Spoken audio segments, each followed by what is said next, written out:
Hey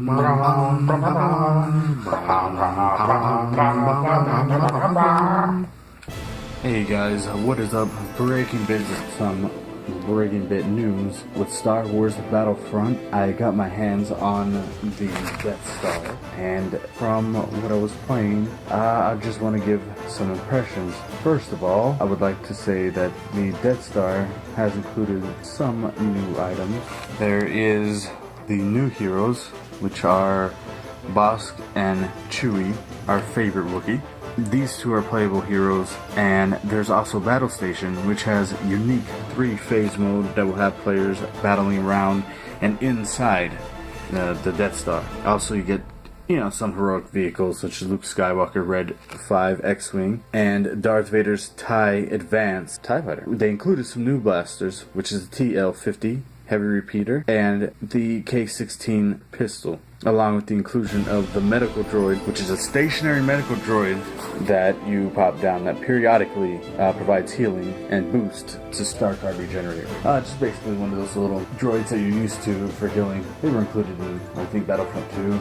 You'd see them and you stand next to them and they would heal you up from time to time. Also Laser Trip Mine, which I've almost run into a few times. I've seen them explode onto some people, taking out and causing some devastation to the team. Also, with the inclusion of the Luke Skywalker Red Wing 5 and Darth Vader, they come with wingmen. These are similar to how Princess Leia and Emperor Palpatine have their Royal Guards and the Honor Guards respectively. They would have Wedge Antilles, Biggs Dark Lighter, and Darth Vader brings along a Victor 2 and Victor 3.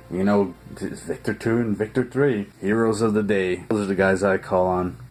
And the cap goes from 70 to 90, so that's give us quite a bit to level up. And looks like they also have out for new costumes: the X-Wing pilot, the Rebel officer, Death Trooper, and Imperial officer. And with the updates, looks like there was reworks of the customization system that let you individually pick heads and outfits. So they change up the heads and the outfit. I could put my Solastin head, and I could put on the Bespin suit. I could be a Rodian X-Wing pilot. The only one that doesn't seem to change as far as into the aliens would be the Imperials, the Death Star Trooper, and the Imperial Officer. They seem to not have the heads that you could choose for an alien. That's the only limitation as far as you only get human heads and whatnot, but over on the Rebel side, you can choose an alien head for just about anything. Let me get into how I felt about it.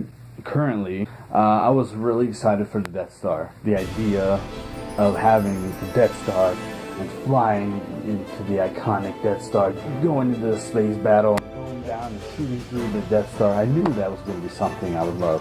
I thought maybe we'd fly on the outside of the Death Star, work our way into Death Star as one big flying, Rogue Squadron-esque type. Okay. I had thought that, there was going to be a lot of ground combat within, a lot of corridors in the Death Star, and a lot more options as far as what you can do in the Death Star. I also expected I heard about the R2-D2. My idea a long time ago was having an R2-D2 escort mission, so you could have him in there, and I wanted Chewbacca with C-3PO in the back, so you could hear the back and forth bickering between R2 and C-3PO on Chewie's back, and if they were near each other, they could bicker and pick on each other. I thought that would be fun. My expectations were high before the Death Star came out. And when the Death Star came out, the conversation must have went something like, oh, hey, do you like Rogue Squadron? Do you like flying? Do you like the space battles? Do you like the air battles? No, I really don't like the air battles all that much. No, you do. You do. You just haven't done enough of them. So here you go. Here's more. No, I really don't like the... No, you do. Here's more. You do like it. You will enjoy it. Okay, I guess so. That must have been the conversation, because there's a crap ton of flying. And personally, I do not like the flying. I don't like the space battles. I don't like the aerial battles. I want to be on the ground fighting. Or in the Death Star fighting. The battle station mode is broken into 3 phases. You have the flight, you know, the first part of the flight. And then once you reach the goal, if you've destroyed the weapons and you're able to go in, then you can go into the escort of R2-D2, which is a really fun part of the whole thing. The part that I actually like. Then you go into a third phase, which you go into the Death Star itself, on the Death Star itself, trying to take out the Death Star. And this is where I was disappointed by the whole thing, because they forced you to fly, and I didn't want to do the flying. I really wanted to get down. Now they included the blast. Blast is cool. I mean, it's blast. Now, the only thing is you got to queue for this blast, and you either get a halfway done one, or you get into a new one, you enjoy it, you want to continue, but boom, you run into another fighter squadron. No, I don't want to do any more fighter squadrons. I don't want to do any more space battles. I wanted to get down and fight and go off on the halls. I wanted to shoot some rebel scum or be the rebel scum and take down some Imperial lapdogs. That's what Battlefront is about. Now they did try to be innovative and do some space to the inside battles to back to space, and I appreciate that. I appreciate you trying. Thank you, but no thank you. These segments should be alone. Flying should be for those ace pilot flyers, those Poe Damerons out there who are just epic at flying. You go over there and do your flying. I'm down here shooting and blasting. This is how I feel about it. Should be very separate. Thank you for the blast, but that's about it. The only game modes in here is the blast and then this battle station. Now, the only saving grace, I think, in this whole thing is the heroes. So Chewbacca's trait is furious firing, which is tied directly to his weapon. So for each trait level, he will shoot an extra bolt for a total of 4 explosive bolts. That sounds good to me. So that is a beautiful trait to have with the iconic bowcaster that we know and love. Also, we got the multi-bolts, which is his ability that you use. This ability, for a short time, will double the amount of bolts per shot fired by Chewbacca. This ability complements his trait, which you build up, and should be used at the opportune moment for maximum effect. So you got multi-bolts coming out, as well as the trait, shooting a total of 4 explosive bolts. Combine that with the multi-bolt, when you get that trait all the way up, you got 8 destructive bolts per shot coming at somebody, just blowing people away. Imperial lapdogs flying through the air. You're gonna love it. Another ability that he has is Mighty Roar, which will inspire himself and allies around him on the battlefield. With a Mighty Roar, he will inspire rebel soldiers and give them level 3 berserk effect and very high armor for a limited time. Chewbacca will also be affected by the roar and gain armor and damage.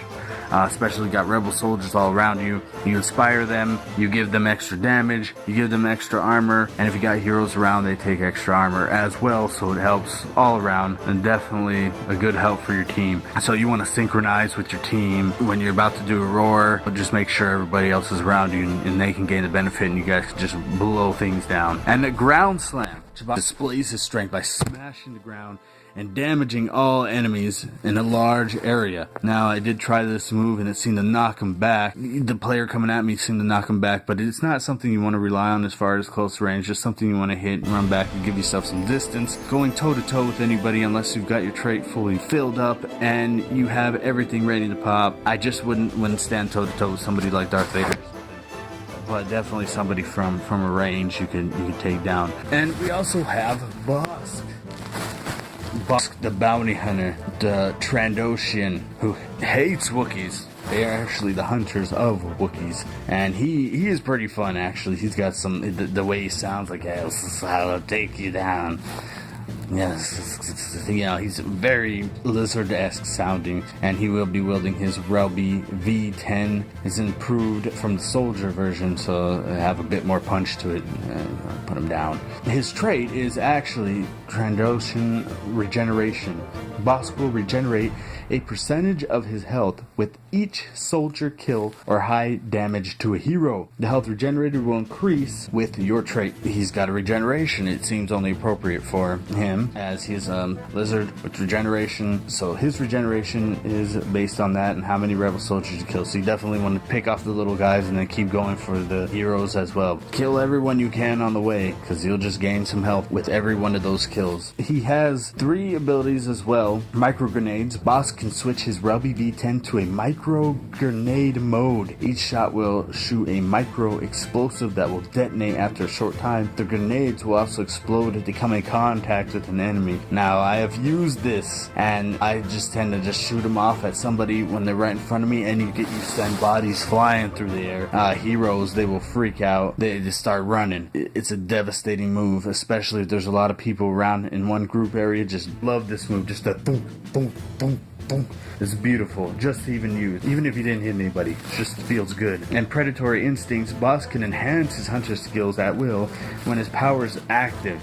Boss will have heat vision, faster cooldowns, increased damage, increased sprinting speed. He's basically the Predator. I've used this move and it literally changes to the vision of the Predator. All I needed was a little laser on my shoulder and I would have been Predator, but that combined with the explosive bullets and the move speed, you're a Predator. That's basically what it is. Now it is kind of hard when your allies are the same color as everything, but you can see everybody on the field, even people trying to peek, and as long as you can kind of determine where they are to your allies, you won't be shooting at your allies. And then there is Toxic Escape. Upon using his Toxic Escape, Boss will leap in the air in the direction he was moving. So if you're moving forward and use it, you're going to keep moving forward. You're moving backwards, you use it, you're going to keep moving backwards. And drop a highly toxic Doxus grenade on the spot he currently was. That is a nasty attack. If you're in a tight spot, you're in a tight jam, and you need to get out, just drop that, move away. Everybody is going to get poisoned in the area, so that was cool. If you were thinking about doing this Death Star one, I definitely recommend holding off for now, because it seems that they are going to be putting out new maps and new modes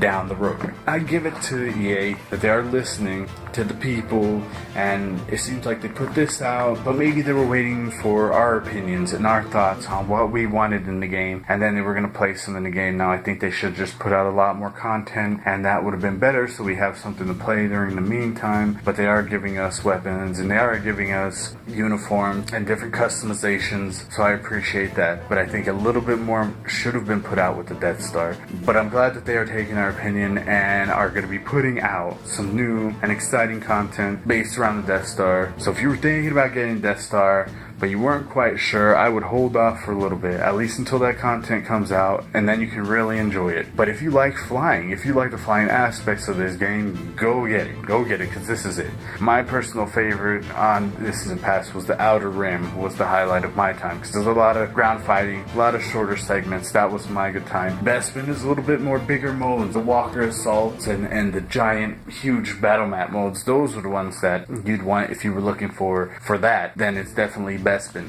But this one is flyer heavy, very flyer heavy. You don't like flying, don't get it for now. Wait for it, it's gonna get better. And then of course we have the Rogue One to look forward to, which is coming out pretty soon. You might want to hold off on that. But yeah, that was my review on that. Thank you guys for listening. Please share, like, and subscribe. If you enjoyed this video, give me a thumbs up. Let me know in the comments below what you thought about it. Did you feel the same as me, or did you love the way that they went in this DLC? If you really didn't matter either way, you just love Star Wars, just let me know then in the comments, and maybe I can take one of your comments and use it in a future video, so just let me know. Okay guys, this has been Breaking Bits, bringing you some more breaking news on Star Wars Battlefront. You guys have a great day, take care, and may the Force be with you.